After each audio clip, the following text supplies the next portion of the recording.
this is a story that's all over the press right now and all over Twitter and everything. And it's a story of Muhammad Khalil, who is a student graduate student on a green card. He already has a green card. He's not on a student visa anymore at Columbia University. And it turns out that Khalil has been organizing, leading the protests in Colombia that have included, supporting Hamas, that have included intimidation of Jewish students, that have included occupation of buildings, they've included a whole series of illegal activities. He has, remind you, Hamas is a designated, U.S. designated terrorist organization. Again, he's taken over buildings. He's called for genocide. And he has been arrested by ICE, and proceedings to have him deported started. And there's a real question. A judge has held up those proceedings for now, and there are going to be hearings about this. But there is a big rallying call around this with the idea that he is he's a green card holder, therefore he has protections in the First Amendment, and he cannot be deported for his words, for what he believes. And, this is an interesting question because he's not a citizen yet, but he's not a visa holder. He's a green card holder, and that gives you some rights, but not complete because you're not a citizen.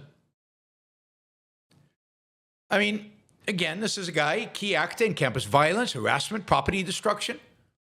The groups he represented are open about their advocacy of terrorism, violence, openly anti-American. He's openly expressed support for armed resistance.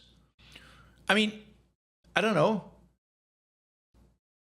This type of hostility should be the basis of not granting somebody citizenship. Indeed, of asking them to leave. If you're openly hostile to America, you're openly supporting the enemies of America, you shouldn't be allowed into the U.S.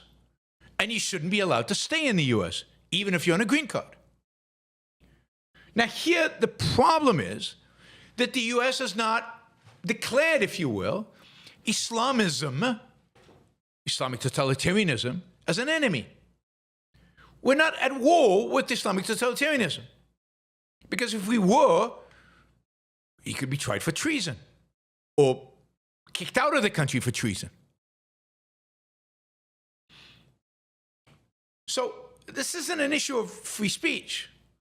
This is an issue of, should somebody with a green card, should somebody who expects to become an American citizen, is it okay for them to be actively involved, in a sense, in undermining the American system of government, in undermining what American stands for, being openly anti-American and supporting terrorist organizations and acting it out through violence, harassment, and property destruction? And my answer to that is no.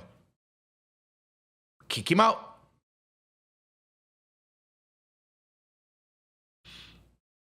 Kick him out. Now, he has to go through the legal process. There's a due process for green card holders. He has more legal protection than if he was on a visa, and that's fine. But from my perspective, he is a national security risk.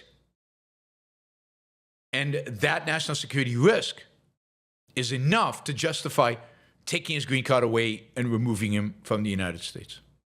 Now, I hate giving the government that kind of power in the current environment, because who knows who they'll decide is a national security risk tomorrow. But there has to be some standard. And I think unequivocally this guy has crossed it. So I have no sympathies for him if he was just, yeah, I'm pro-Hamas, I'm pro-Palestinian, I think Israel's wrong. Maybe that's a freedom of speech issue. But to be actively advocating for an enemy of the United States, for an organization the United States has listed as a terrorist organization that's committed terrorist attacks against the United States, that the United States should be at war with, should be unacceptable. Unacceptable. And if we were at war, you could then ask how to treat American citizens who take that stand. And we should be at war, and we're not. And the war would be over very quickly, but we should be at war. All right.